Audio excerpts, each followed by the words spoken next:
With the exception of the electrochemistry unit, up to now our discussions in chemistry have been mainly focused on matter. And the reason for that is because matter is tangible. It's something I can touch, taste, feel. You can see that this is a liquid and that's a solid.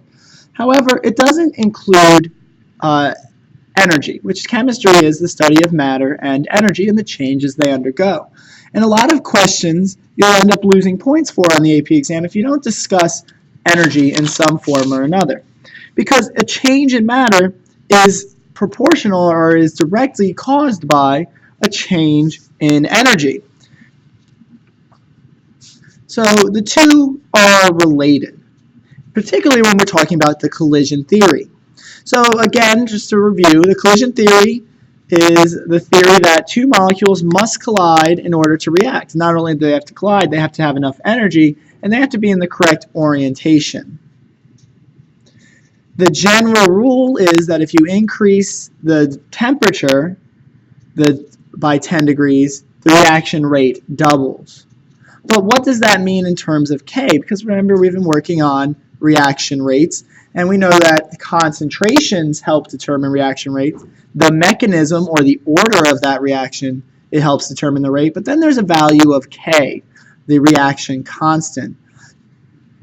Well, temperature has nothing to do with concentration, has nothing to do with the mechanism of the reaction, so it must have something to do with K, and that's what this is going to be about today.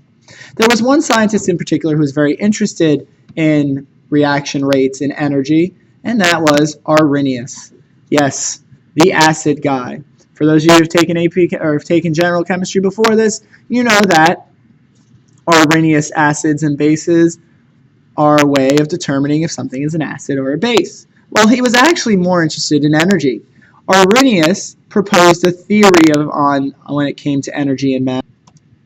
He proposed that there was this thing called activation energy, and it was a threshold that must be overcome in order for reaction to occur. It's the reason why, while the degradation of diamonds into graphite is a spontaneous reaction, as we saw in some previous videos, it does not happen very quickly, nor does it happen in fact, often, because the activation energy is so high. So there's a threshold that reactions must overcome. His theory was that the kinetic energy of the molecules before collision is converted to potential energy as the molecules are distorted during the collision, and the bond to break the bonds and rearrange the atoms into product molecules. And remember that it takes energy to break a bond, and energy is released when a bond is formed. If we were to envision this, this change, you would see a potential energy diagram like we've done in previous units, which look something like this, where two reactants collide and form what we've called the transition state. Don't be thrown. Sometimes transition state can be replaced with the words activated complex or intermediate. That intermediate, if it has sufficient energy, can continue down this slope to form your products, or it can fall backwards to reform reagents. There are a couple things you need to know about graphs that look like this. Let me pull up a diagram that's a little bit better. So as a reaction occurs, it will produce products if it overcomes the activation energy, which we symbolize with E sub A. If we were to go in the reverse reaction, the activation energy in this case would be greater because this is exothermic, which means we're going to end up losing energy. So this delta E, which we've now called enthalpy, so delta H, is negative. So this is an exothermic reaction. The activation energy is going to be greater in the reverse reaction because it would be from this top of this ridge all the way down to where the products initially start. If you're ever asked, one last thing, reaction progress, the x-axis, can also be replaced with time. You'll often see these as potential energy versus time or potential energy versus reaction progress. Both are synonymous in this case of this graph. The activation energy is the threshold that must be overcome if the reaction is to proceed. If you're asked to compare these graphs, remember that the taller the hump means a greater activation energy. That means that the value of the rate constant is smaller, and therefore must have a slower rate. So larger activation energy, smaller K, slower rate.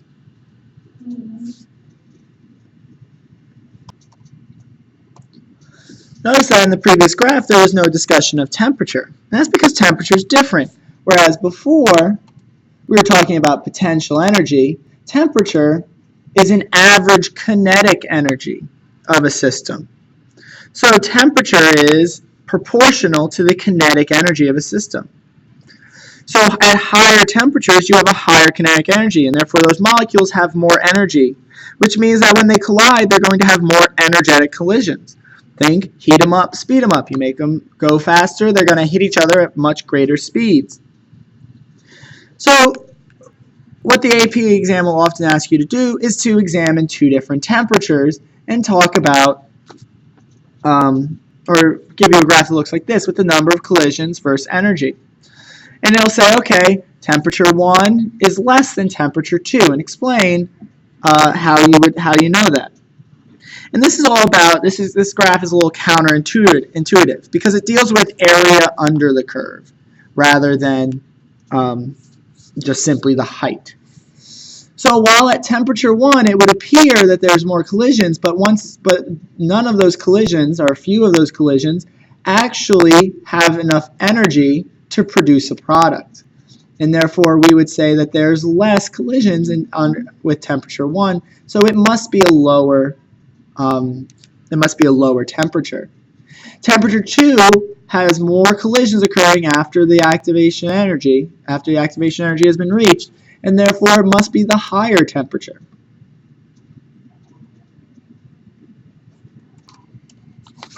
Alright, back to Arrhenius, the whole point of this. Oh, hold on, I gotta go back. Alright, so notice how an increase in temperature causes a nonlinear increase in the kinetic energy, causes more collisions,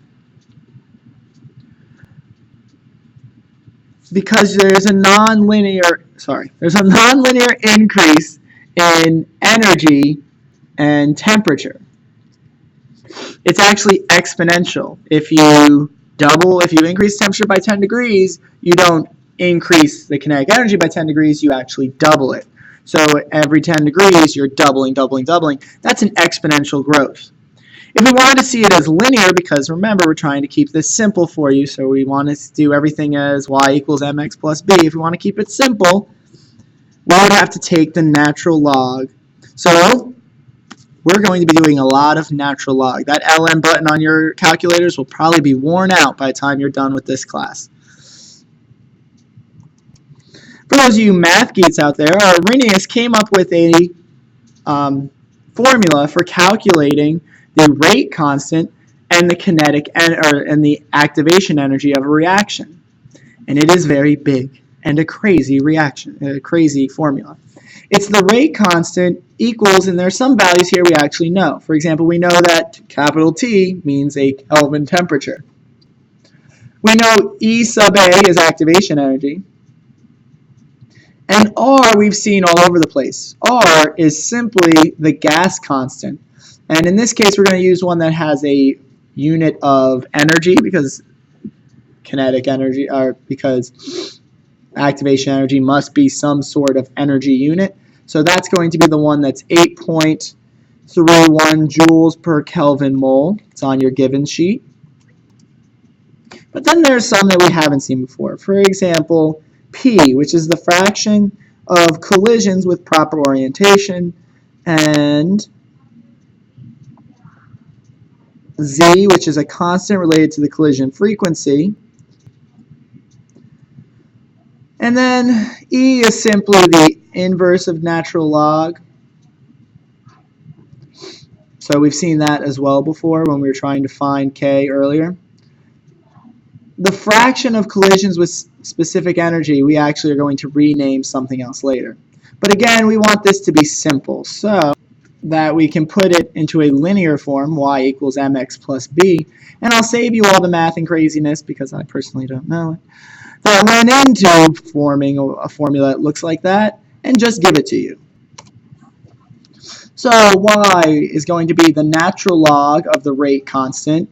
Our slope is going to be the negative activation energy, because you'll see when we graph this that they're always going to have a negative slope, so we can't have a negative activation energy. So it's the negative activation energy over the rate constant times the inverse, or the reciprocal, of the temperature in kelvins plus the natural log of A.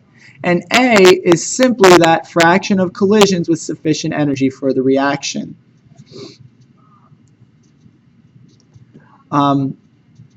It is extremely rare that you will ever be asked to calculate A. And you will never be asked to calculate one fraction or another. You'll only be asked to say, what is the fraction of collisions with sufficient energy per collisions with proper orientation? And that's just solved for A. We call it A for Arrhenius, so we keep him in mind. But overall, this whole kit and caboodle is to find the activation energy. So if we know that the slope of our line is going to be the activation energy, we can rewrite this as m, as the slope is the negative activation energy over r, or rewrite all of that as negative r times the slope of the line we're going to get when we graph all our data, because this is going to be a graphing situation, is the activation energy. So let's look at a problem that deals with Arrhenius. First off, you will know that you're dealing with Arrhenius problems if you are given a temperature values and you're given K values. Anytime you're given temperature and K, you're going to be dealing in the world of Arrhenius. So we have a reaction of nitrogen monoxide and ozone producing nitrogen dioxide and oxygen, and we're asked to do a couple things. These were taken from a book that we don't use. However, they are really good questions, and we're going to be doing some of these in class, next class. So we're asked, what is the reaction? Is this reaction fast or slow, and why do we think that? All right, well, let's look at our graph, because, I mean, you can't tell just by looking at the stoichiometry above. Let's look at our table of what we've got here. We've got low temperatures. How do I know they're low? Well, subtract 273 from each one and you'll get their Celsius readings, or you can know that 298 Kelvin is room temperature. That's 70 degrees Fahrenheit, so this is nice and cozy. But these lower temperatures, our reaction rate is through the roof, because our K's are all times 10 to the 9th. So our K values are all huge. So I would go out on a limb and say this reaction is going to proceed pretty freaking fast. And I would make sure I include a discussion about the temperatures. Even at low temperatures, our K values are massive, so this reaction must be fast. Alright, here's another one where we require no calculator, just requires a little thought on our part. What is the overall order of this reaction, and justify your answer. So, what's the order and why do you think it?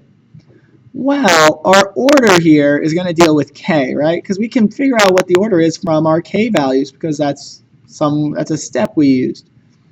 If our K values had units of molarities to the -1, because that's what liters per mole is, times seconds to the -1, well, that means that, put up one finger, that's what we were left with. The step before that, if we were calculating K, would be to subtract 1. So if we add a finger, molarities to the -1, add a finger, we've got 2 molarities in our K value originally. So that means that this must be second order. So our values for K, the units are consistent with a second order reaction, because this is m to the -1. Originally it must have been m squared. Alright, in the next video I'll show you how to graphically do an Arrhenius problem.